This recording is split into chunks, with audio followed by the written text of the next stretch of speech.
I need water here, by the way. More water.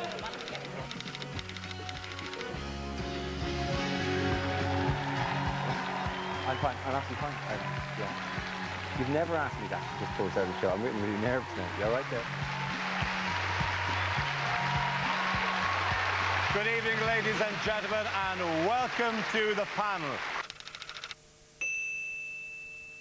Ardee in County Louth is the home of the world-famous nightclub, which there was a man who went to the nightclub this week and was turned away by the bouncers, and he was angry.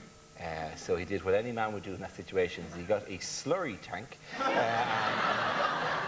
drove back to the nightclub and pumped slurry into the nightclub as a way.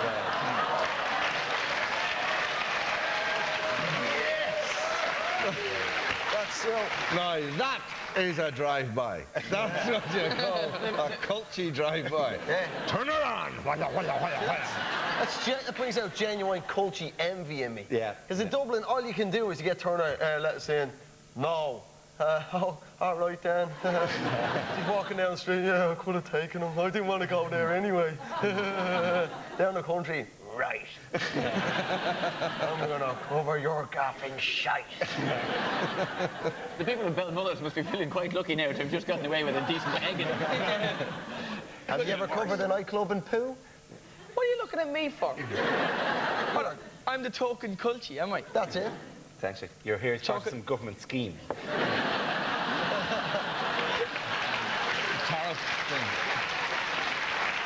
I've never actually worked in the slurry industry, but I'm presuming that, you know, it doesn't come like Ghostbusters and some sort of pack on your back that you go, like that. That there's an element where you have to drive up, park the tractor, right? Which he gets kicked out. Past and it would have very slowly sprayed it. Oh, maybe yeah. That's what it is. But drive-by. Not very fast. Though. I mean, the bouncers went, we'll never see him again, and then over the brow of the hill, really slowly.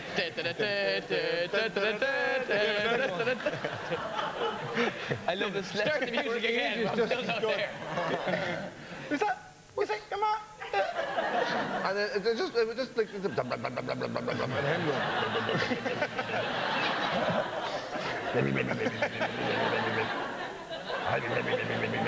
and then he'd be there and he'd be past them and they'd be still looking at him, but and then they would go,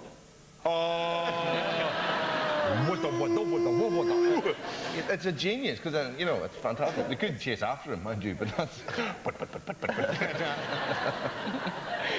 See, that was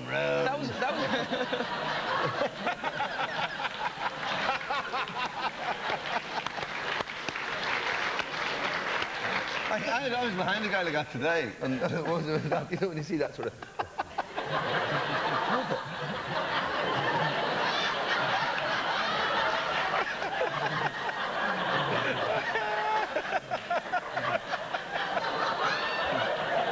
They can go faster. I know tractors can go faster. Farmers just like messing with people's heads. And they'll sit in the pub afterwards laughing, going, how slow did you go? 4.5 miles an hour. Well, imagine you're the bouncer. You're the bouncer. You got rid of your man. You see him approaching really, really slowly. Then the slurry truck, a wall of slurry appears. And then the final thing is you're wiping your eyes. It's just somebody in a car just driving who's stuck behind the guy in the tractor with the slurry thing just going.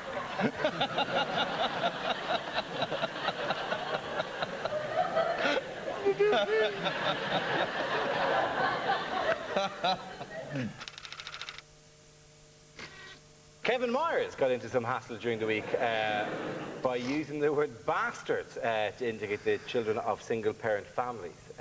Clumsily, I would have to say, and give out about, oh, you know, it's cause of all ill, and we're encouraging people to have children out of partnerships and all this kind of stuff. That basically made him, sound like a curmudgeonly old fool for the length of it. And it wasn't just wrong. We should note, by the way, that he has apologised, and perhaps I did say we should stop beating him up. But no. Because Kevin Myers deserves the odd kicking now and again. He's such an arrogant man. But becoming professional unmarried mothers until the grave takes over. This is what always, the crux of this issue I've always found, right?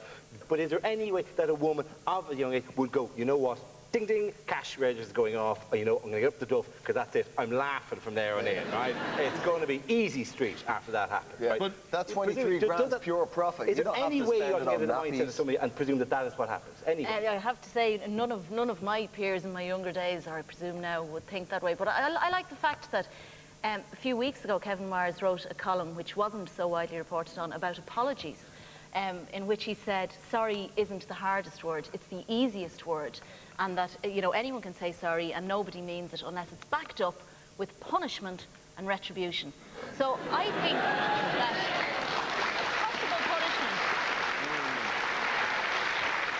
possibly the way we should be looking at punishing Kevin Myers over this is to make him live in a council flat for 6 months on his own with a baby with croup and see how he thinks of it as a career choice.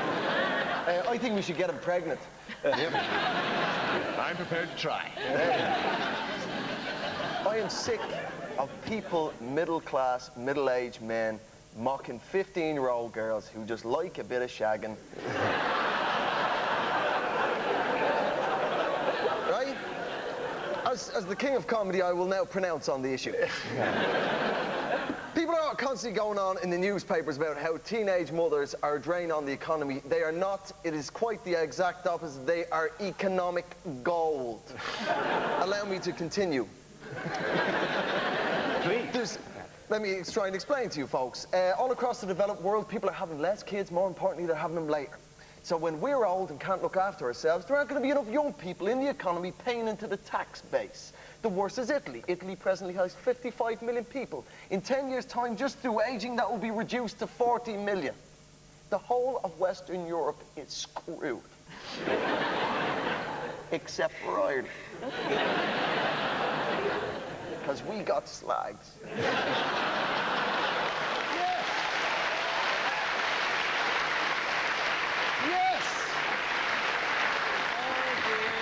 You never see that in the front of the Irish Times, do you?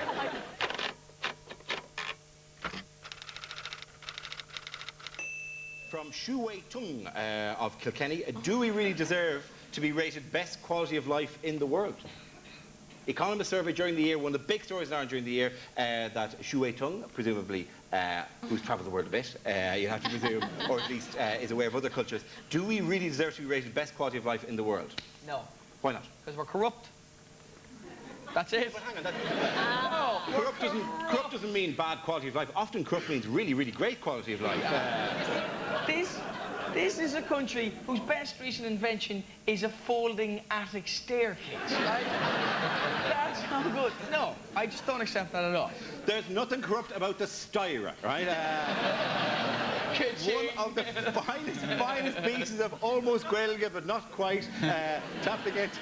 I've seen on the Late Show. Are you a spokesperson for Styra as well? That you just called what was otherwise known as a ladder, a loft stair system. What a horrible image of Anne Frank in her attic, and the Nazis not being able to get in. And the boys, I wouldn't find the handle going, oh, look at this. This is very handy.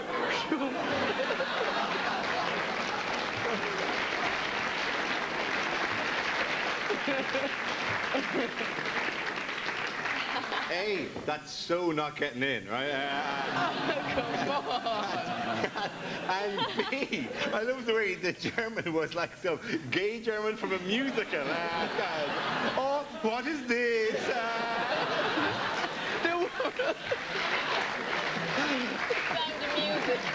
It would be a fantastic advert, though, wouldn't it? Want to find something you've been looking for? You're not any more macho in that one. Actually, Please leave it in. While we're in the world of shit, we're definitely not for broadcasting. I have a friend who for years thought it was Anne Frank's dairy.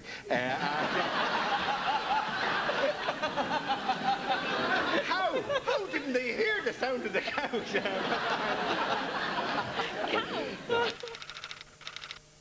Ladies and gentlemen, we're going to bring on a guest. Our second guest of the show is appearing in a film which is the #1 film in Ireland at the moment, Man About Dog. Could you please welcome Alan Leech, ladies and gentlemen.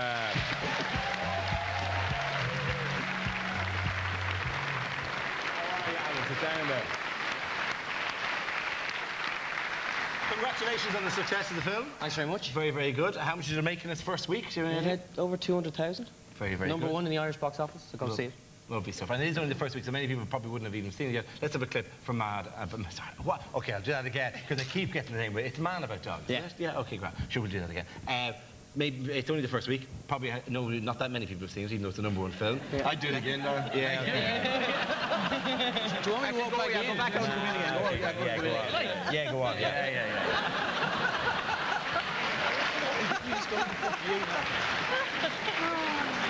You see when it was live, there's no fucking bother. Just Got it right every time. Ladies and gentlemen, he's been singing with the Dubliners for 30 years. Could you please welcome Ronnie Drew? There we go. Ladies and gentlemen, time to bring on a second guest from the newly installed #1 movie in Ireland, Man About Dog. Could you please welcome Alan Leech, ladies and gentlemen?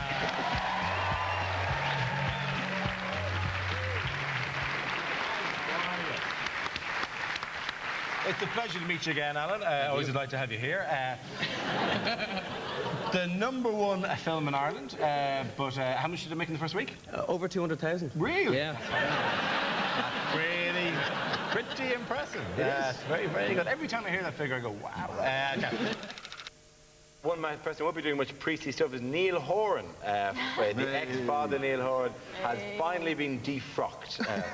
He still happens in a defrocking ceremony. Is that what happens, like you see in the movies when a policeman is told, give me the badge? Because you have to kind of go, sorry, give me the collar. There we go. And the beads, come on, and the beads. And the cross, come on. And the anointing oil, come on. And the money, come on. Horan, there's one on your ankle. I know you got one. You can have this one as well. Those beads aren't regulation. Jesus Christ is somebody in my life and was somebody I confide in. And it's like something, as I sit here today, you know, if you want to take the piss out of that, I don't really take it too kindly. And it's something, it's like the family, you know what I mean? Yeah. No, but I do have a question on it.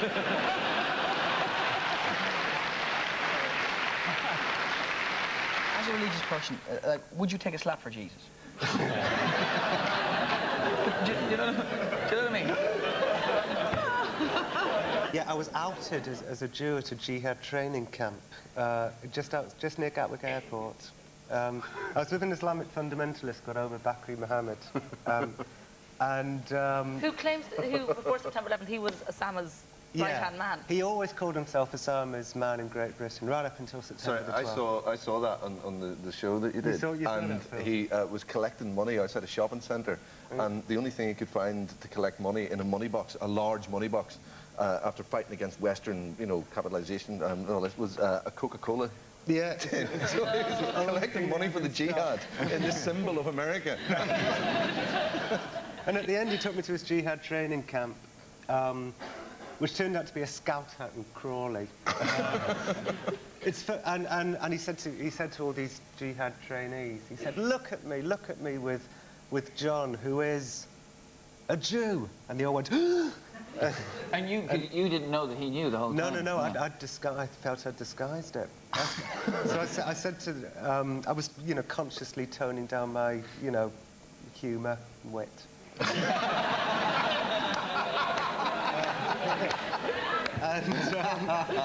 I do that all the time. I've been doing it this evening, actually. I don't want to. I could kill goats with my humour if I let it go to the top level. It's dangerous, huh? I said to the crowd, I said, surely it's better to be a Jew than an atheist. And I heard this voice go, no, it isn't. As a Christian, you just said you don't like people taking the piss out of whatever. What would you can take the piss out of me all you want. Listen, it's happened many, many years in my life. No.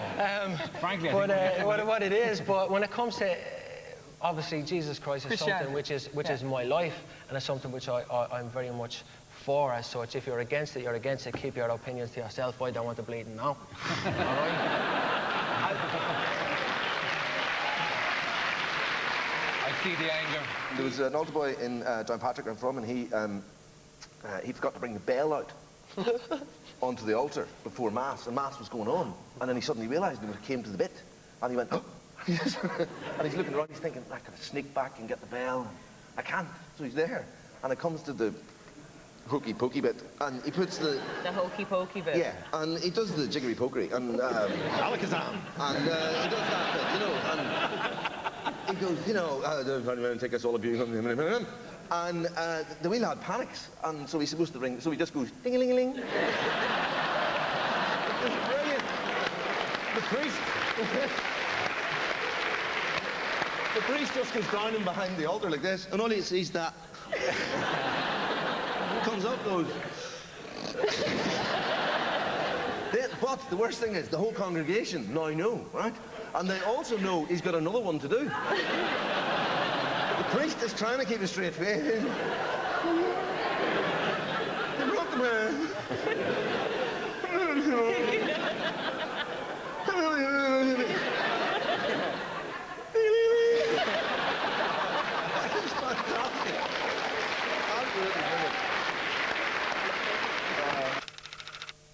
The most downloaded ringtone. The frog. The frog? What's it called? The funny frog? Funny frog, fast frog? No, Crazy Frog. Crazy frog. It does. I didn't hear it last night. I heard it for the first time. It's mental.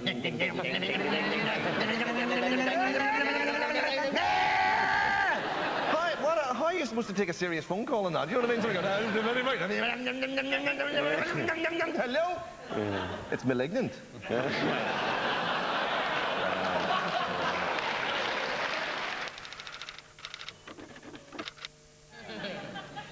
Do you flirt with politicians when they come on? All the time. Yeah.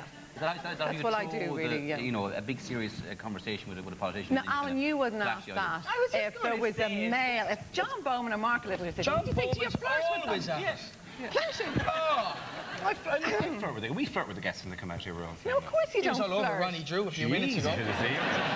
God, that's a lovely beard. Tape it, look back. There's only ever one hand on the desk during the interview with Ronnie Drew. Do you ever just, like, at the end of reading the news, do you ever just want to brag a little? Just like, that's right, I'm Grainne, you're not. What are you going to do about it? Well?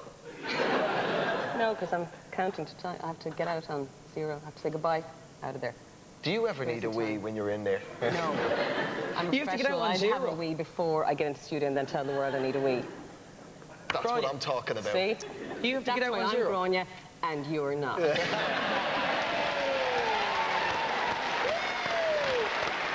Now, there now comes a brief break because... You all shut your eyes. All close your eyes. Every one of you, right?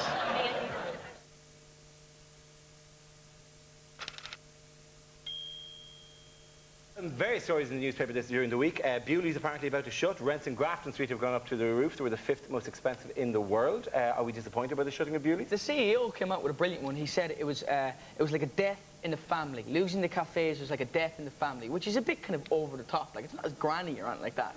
Then again, if my granny lost me $4 million over 5 years, I'd get rid of her as well. Well, I love some of the quotes from various people, celebrities, you know, mourning the loss of Buies. And like, there's one particularly, Peter Sheridan saying it's a huge loss. I remember in the 70s, it was a great meeting place for people. You get a cheap cup of coffee in Buies and you could hang out for hours with the one cup of coffee and warm surrounding. And then he wonders why the bastard shut. This week, Ryanair stopped a flight out of Dublin Airport because a couple, well, didn't stop the flight, but they stopped a couple who were in the jacks getting it on. Ryanair, the no thrills airline. Yeah. I just think, bang the door.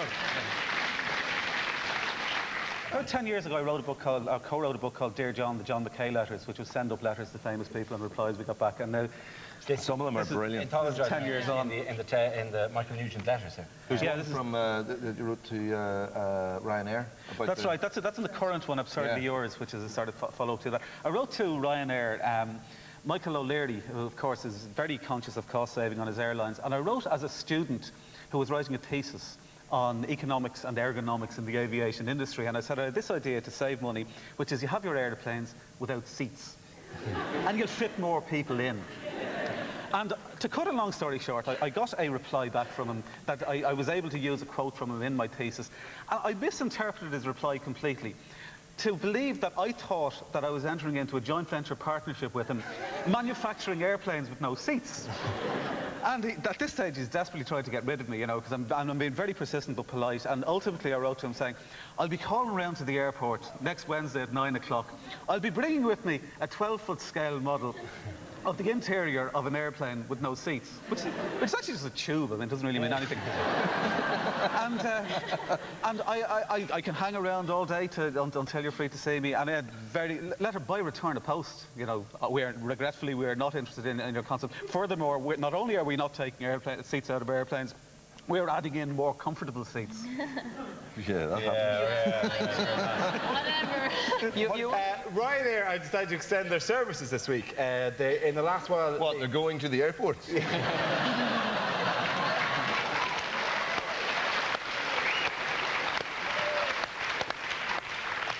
They're sticking screens behind the chair so you can actually buy a movie to watch on the plane. And there's also they're proposing in-flight gambling. I play a game. You're just getting on a Ryanair flight. Gambling itself. Hey!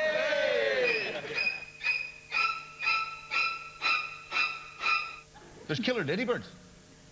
There are killer ladybirds. Did you read that about the killer ladybirds? No. There's killer ladybirds invading Ireland, and apparently they're it's brilliant. They're travelling in groups. And I'm not making this up. They're travelling in groups, and apparently they're very aggressive, and they attack other animals. No, that's not ladybirds, that's ladies. Oh, that's women. Oh, yeah, all right. No, it is. It's ladybirds, and they're attacking birds and things. And these ladybirds are going, yeah, and just... I don't know how a ladybird attacks anything, but, you know... Are there killer ladybirds attacking Ireland at the moment? Well, right? That's what the headlines say. Did you read much more of the piece after that? Are they killing other little insects, or are they actually like full-grown children? They're attacking. A huge shadow appears over Dublin, and you're going, ah! See, it's very cunning though. You see, if you're going to have an evil insect, the ladybird is the perfect evil insect, because it doesn't matter how big the ladybird is. Everybody goes, oh no. And it opens its wings and goes, and goes, it's with the voice of Ronnie Drew. I'm gonna blazing eat you. I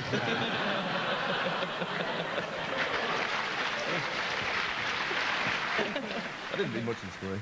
No, okay, fine. Okay, great. I did a lot of the gaps. I saw the headline, it was in the Star. I thought, oh, that'll be it then. Oh, well, it's true, so. Well, it's obviously true. So if we leave you with nothing else tonight, watch out for killer ladybirds, ladies and gentlemen. They look adorable, but they take our head off in a second.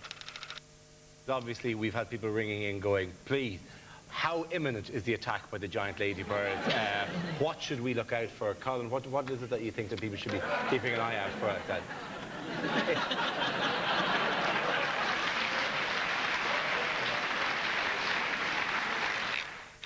Actually, that story about the flying ladybirds, I thought this week for prime time, maybe. Yeah, no, absolutely, yeah. If you get I think that's a really good story, Colin. We'll talk later. Do you want a picture? Oh, yeah. Shall we? You could run the picture. You could run the picture, and I could talk about it, and we could interview ladybird experts. Katie could do the report. Absolutely, you do the report. This week on prime time, the nation under attack, and then just that picture, push forward and back really quick. There's gay penguins. In Germany, there's gay penguins. And they're trying to... It's true. They're trying to... they won't mate. And so they're trying to entice them with lady penguins from Sweden. Because everybody knows the Swedish penguin, dirty penguin. Dirty penguin. We've seen the films. And yeah, and they're trying to do it, and it's not working. So they're happy, committed. They're happy, gay penguins in wee relationships, and they're in the wee caves that you get in the display, and they have the wee disco every night. And they're worried there, about breeding. Having fun, having a nice time, no commitments, no strings. You know, it's whoa, let's swim, let's not, let's eat a fish. Yeah. No hassles, no babies, no chicks to worry about. What a grand good. I love what you've done with the cave. Exactly. It's beautiful. It's just fish heads, but if you stack them against windows, fantastic. Mincing around the place. Yeah, but to be fair, all penguins mince. It's not the most butch animal in the world. In the water, they are beautiful. What are the lady penguins doing while all the fellow penguins are doing the prison shuffle? They're not all, this is a few. And then there's a load of other guys that are walking around going, waka, waka, waka, waka. Oh yeah, ladies. Mary, obviously, you know, when people come to you, they're very distraught, and it's very serious, and the problems are very serious, and that. But has anybody ever come to you and told you something, and you've just thought, you dirty bastard?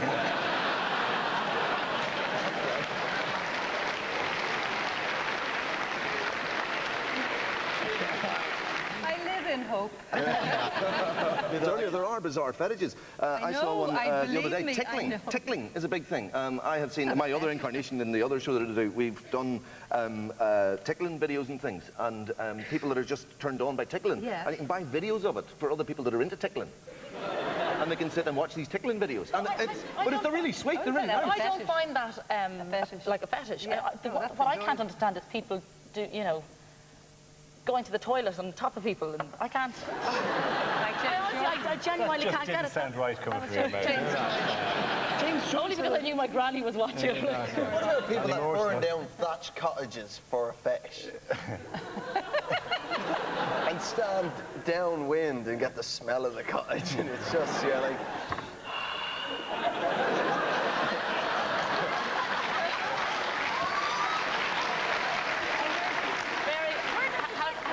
How long is your waiting list? That's not weird, is it? You're saying you might get a sexual thrill from that? You're kidding me. Dave, how long it took him to thatch it? Ages. And how long did it take you to go to Esso and get some petrol? No time at all. And it's just burning down, and you're like... Mary. I think I've scheduled him for the last appointment of the evening. I don't think... I don't know about you, but I love water parks, to the point that I know it's wrong for me to love water parks to the level I love water parks, especially when it's me and really 6 12-year-olds in a water park. There's something a little perverse about that. It's a bit wrong, like whatever. What do you wear? Well, I wear just a pair. I don't wear anything particularly. It was just, you know, like an off-the-shoulder number. Like, yeah, it's got. I didn't get dressed up specially for it. Okay? No, it was just a pair of trunks. If you've done water slides, you do get on a loop, right? Because they're great, they're fun, and then you do the slide and you go, way, you're screaming to yourself, and then you get to the bottom, and then you immediately run around and go back up again, right? So you end up on a loop, basically, with the person who's directly in front of you, going like that. And their parents were there, sitting watching it every minute or so. I think they never took their eyes off you. No, every so often into shot, their child would run screaming, right? And then I would run screaming after them, going, But taking the fact that you were heavier than the child, 12-year-old child going down, surely that you would catch up with them on the way down the loop. You know? Galileo proved it. All objects fall at the same rate. A eureka moment. Yeah, absolutely. Yeah. I went to a water slide park in Dubai once. And yes, Dubai. Yeah, Wild Wadi. It's actually one of the best water slide parks in the world. Which is really, it's showing off in Dubai. It's like, look, we are in the desert. See, to watch water, there's a plaything.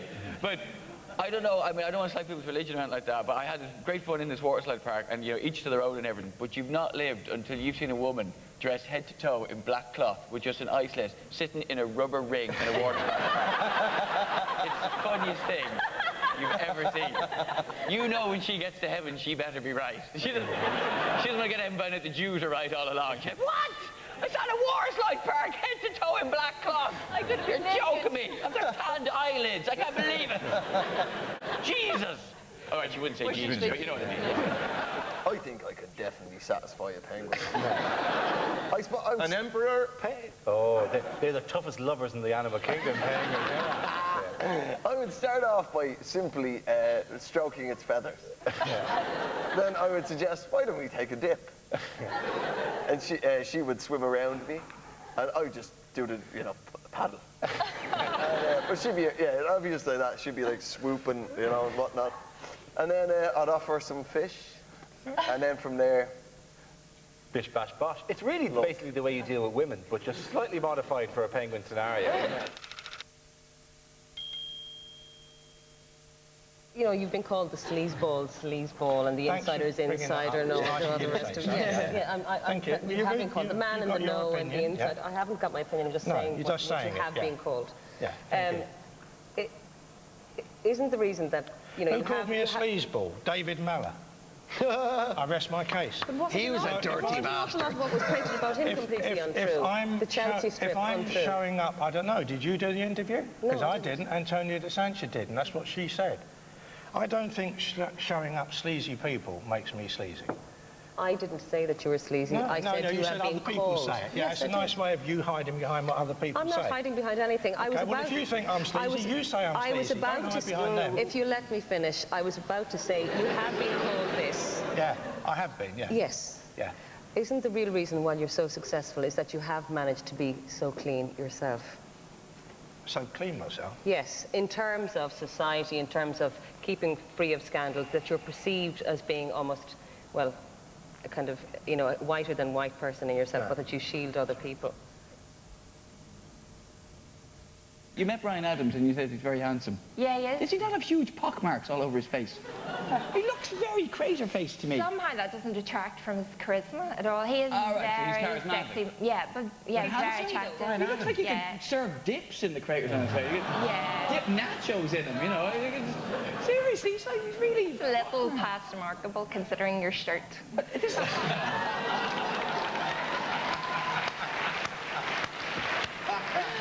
Three for three.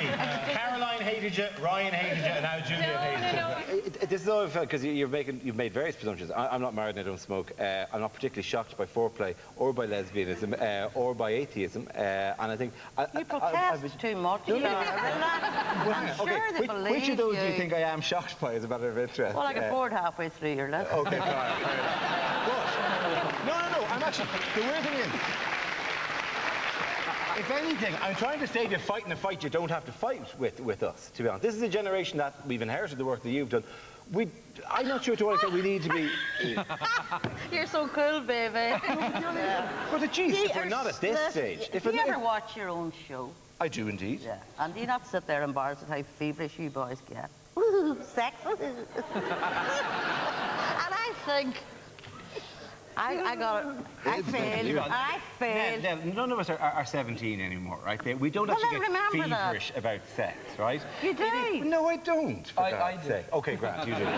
Because I'm a Christian doesn't mean I'm holier than thou. It means I'm on that learning stage. I'm still only learning, right? Which means we can't slip up, mate.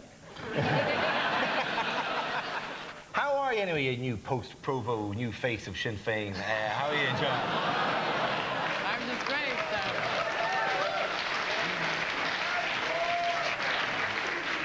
I'm very good, actually. I'm obviously trying to settle into my new role as an MEP. It's a serious question. I mean, you're perceived as being this new face of Sinn Féin and all that, like whatever you're, to a certain extent, the generation after the Troubles going through. And then you carried the coffin of the IRA Chief of Staff, Joe Cahill. Why would you do that? Why did you put yourself back down into that world again, if you know what I mean? Well, Joe was the Vice President of Sinn Féin. And he was a person, I mean, for Republicans, he was very much a father figure in terms of Irish republicanism. So for me, it was an honour to carry Joe's coffin. I knew him quite well, and he's a person that I had an enormous amount of respect for. But it wasn't so. I was just going to say, in like Leeds Castle and all the talks and all last week, and I know half the nation's going, at home, but there were all the talks and things last week, and there's DUP and all these who are, well, anyway. And, but the DUP and Sinn Féin, two complete opposite ends of the thing, nearly got together, nearly made it happen, and it didn't happen, but still might.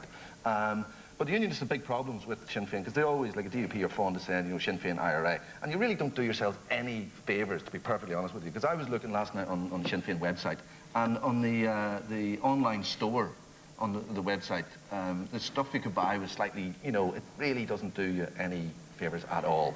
Really. Yeah, like we have a couple of these are the T-shirts I think you can get off the Sinn Féin website. Yeah. The IRA Undefeated Army. That's and this is on the Sinn Féin official. You know, this is on the actual online shop. And Barons, which I'm very as a piece of merchandising, an unusual stretch in the merchandising. Barons made by political prisoners, with insignias of men firing guns over the coffin. It doesn't really instill confidence in the unionist community, really. You know what I mean? No, but hold on. I mean, look, you know, it's.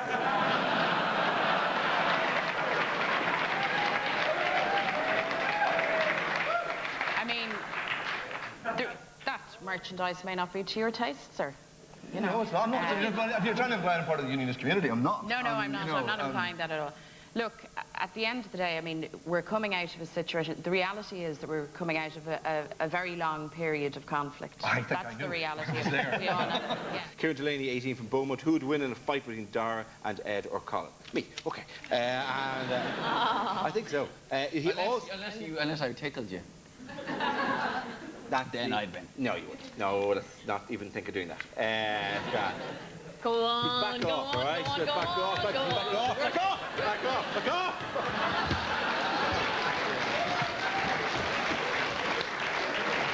We'll be back after the break with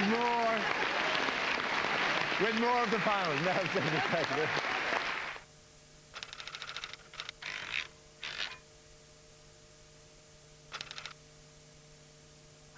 Can you move it on? That's all I can do. Sweary puppets are the greatest things in the world. You alright? You okay? Are you excited? Good. Okay, standing by.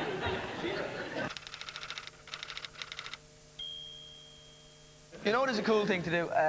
If you do go to confession and you just pretend you're buying something from a petrol station late at night. Do you know when? Have a bounty. Yeah. Hello. A litre of milk, please. Salt vinegar. Salt vinegar. Yeah. No, not that one. No, the other one. 20 pence in the hedges. Over there. Over. Yeah. I like the way whenever you go to the 24-hour garage, and these clever people that work in the 24-hour garage have got the items to get. They've gone around the shop and gone, people are going to ask for this. I like to get in the queue and sort of watch and see whatever's on there, and he has generally got the thing I want, but then think of something he hasn't thought of, right? Because then you come back the next night and it's there. It's fantastic. I did it with coal, right? 3 nights running, I went to the same garage. This is absolutely true. At about 2 o'clock in the morning, and I didn't need it. I didn't need the coal, right? But I ordered a bag. Up by night 2 and night 3. Yeah. I ordered a bag of coal, right? And he brought the coal into the shop. So the coal was in the shop, and he was like, huh? And I went, the coal, and he went, and he went across some. No, the other one. And he got back, and he's got the coal, and then it's got the thing. How did he get the coal in? Yeah. Right? Yeah. And just to spite me, he cut the top and poured it into the thing. And put 2 plastic bags in and went, do it your fucking self!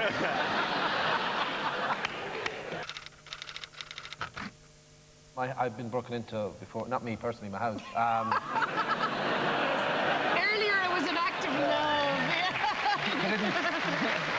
I didn't get in around the back when I was having my lunch or anything like that. I presume you say that you've been broken in, it was like, because I was a wild stallion. Who could tame Karl Spain? A young fella on his back. Was it a washing line in his mouth going? That's just a rumour. The Karl Spain whisperer. just come on.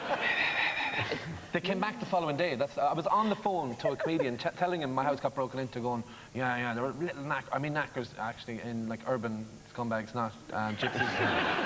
It's a Limerick expression. And I was there going, yeah, like the little ones walking past the house now, they're coming in my drive. And I went out to them, and your man, like, they were tiny, like, and your man was there threatening to fight me and stuff like that. And I was there going, right, I'm not backing down. So I said, okay, I'll fight you to the death. And then he goes to me, you're a paedophile. And I was there, I am a fucking paedophile. And if you come near my house again, I'm going to ride a tree. Then he goes, oh, how are you, Mrs. McMahon? I didn't see you there at all. Then he goes... It's such a pretty picture. Then he goes, you're fat. This upset me on 2 levels. First of all, he said I was fat. And then am I more obviously paedophilic than fat?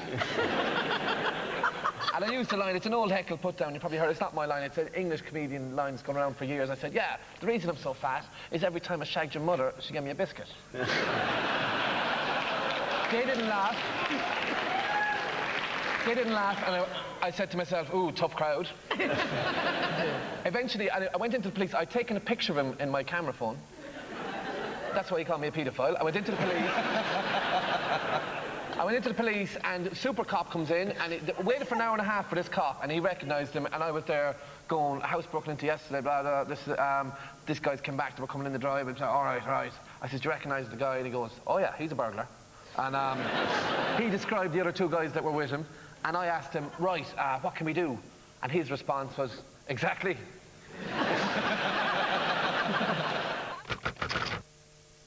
Yeah, you remember the iodine tablets that are supposed to save us from Sellafield when it explodes? Yeah.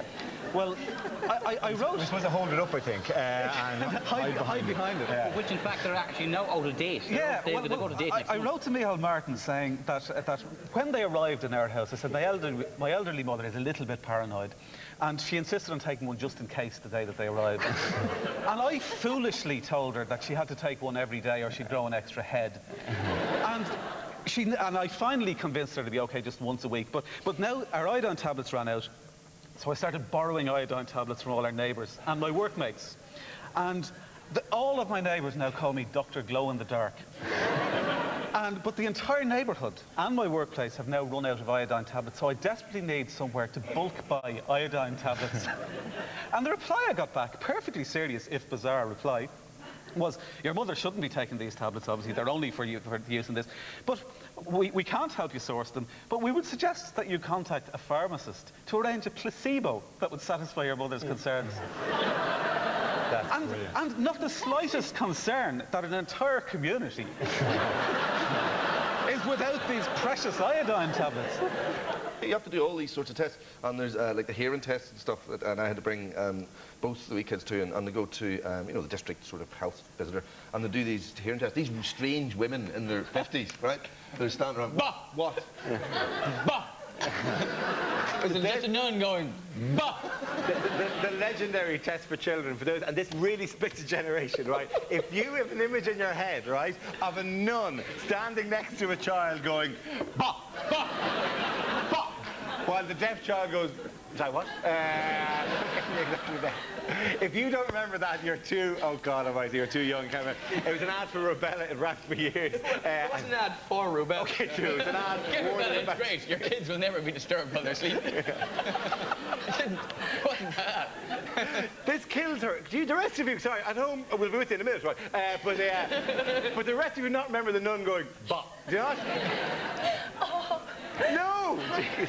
Oh, jeez, what country did you go up? Do you remember Judge? Do you remember Judge telling you not to cross the road? He was great. Judge with the big black eye going like, oh, got to be safe here down the road. And you go, if you're so safe, where'd you get the black eye?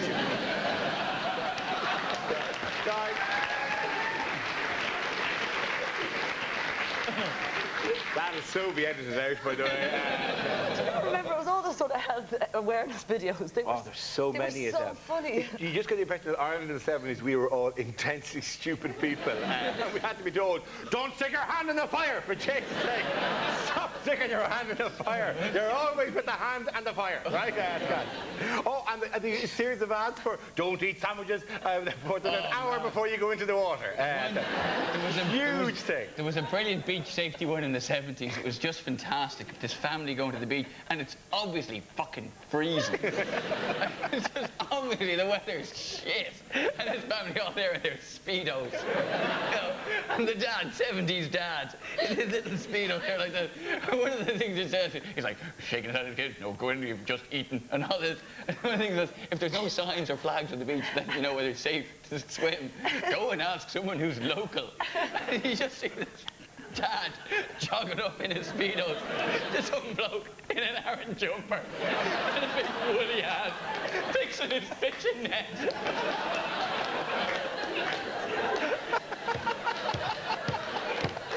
But is it safe to swim here? Are you not freezing?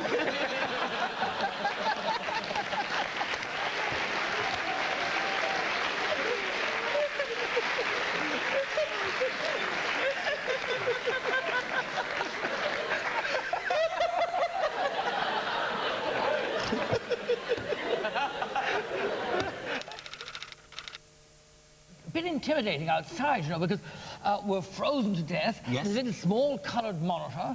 You can't hear a thing, but you can see all these things. And I've discovered how to be good on this show, I hope. Lots of hand gestures, exaggerated facial gestures, and then gusts of applause from the audience.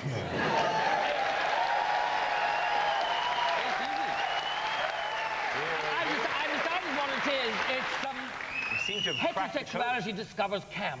Yeah, but what in Jesus' name are you doing on television?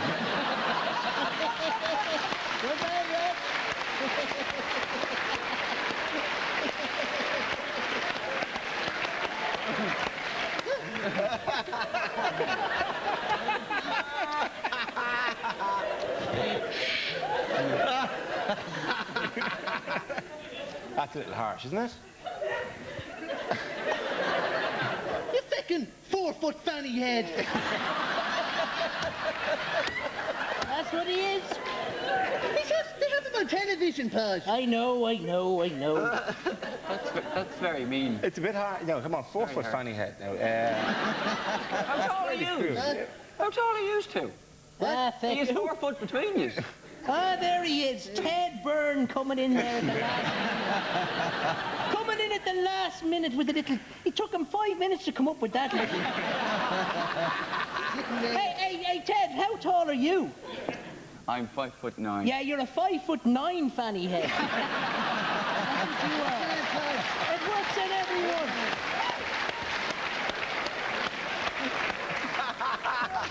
Right. Is that it, so? No, I'm not saying anything to you, right?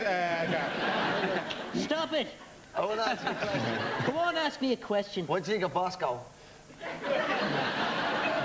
He's a bollocks. Anyway, come here, what does this show do now at all? What are we supposed to be talking about politics? Yeah, you are. Issues of the day, you know, burning issues of the week, things that have happened in the world. Can I talk about the lads, about your, Me? Yeah, well, either. What are you doing with that poxy notepad? I'm writing a last will before I ask this question. Good idea. Yeah, about your colourful sex lives, because you allude to quite a lot in your shows, but we don't actually see any proof of anything. I thought this was supposed to be a funny show.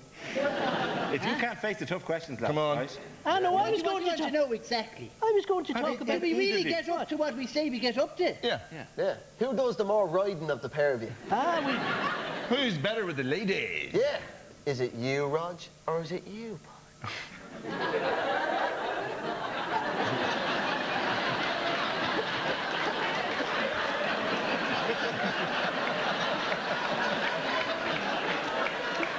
Just because you can't get a woman, you big fanny-headed...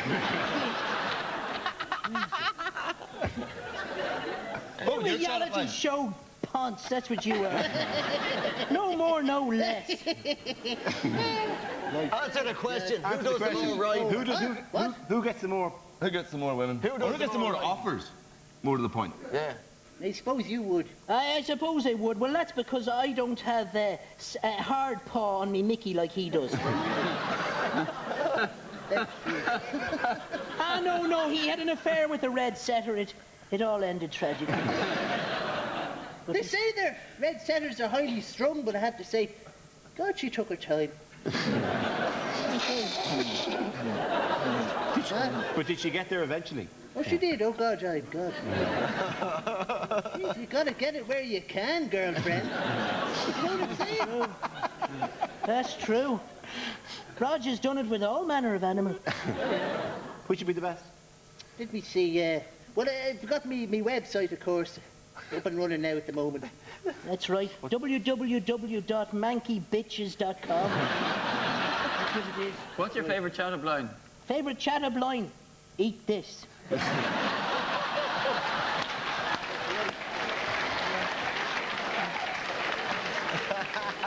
They're very progressive, the ladies up in Dublin. They know what that means. Eat this and don't mind that. It's just a bit of hard paw. I'll have to follow on with that, otherwise they'd be gagging. Let me ask something, Podge. What? You've achieved so much. Is there anything that you'd like to do? Any ambition you have left in life? I'd like to wipe that smile out. Is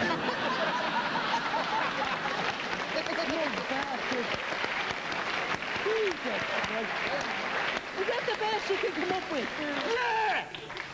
Get your hair cut, you big girls. Stop breathing on me. Oh no, hold on, that's turning me on. What's your opinion on Zig and Zag? Oh, there he is with the clever roundabout ones, huh? The clever one. Oh, the puppet. Oh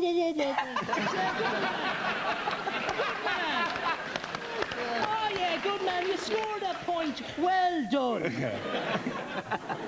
Is there any danger you're not going to kill us after the show? Is there any chance we'll get away with this with our lives? No. Okay. Will you make it painless? No. Okay. Will you enjoy it? No. Ladies and gentlemen, Podge and Rodge. Thank you. Give it for all our panelists, Byrne, Andrew Maxwell, Kathryn Thomas, Alan Shortt, Hannon, Karl Spain, Grainne Seoige, Pauline McLynn, Delamere, Fiona Looney, Geri Maye, Colin Murphy.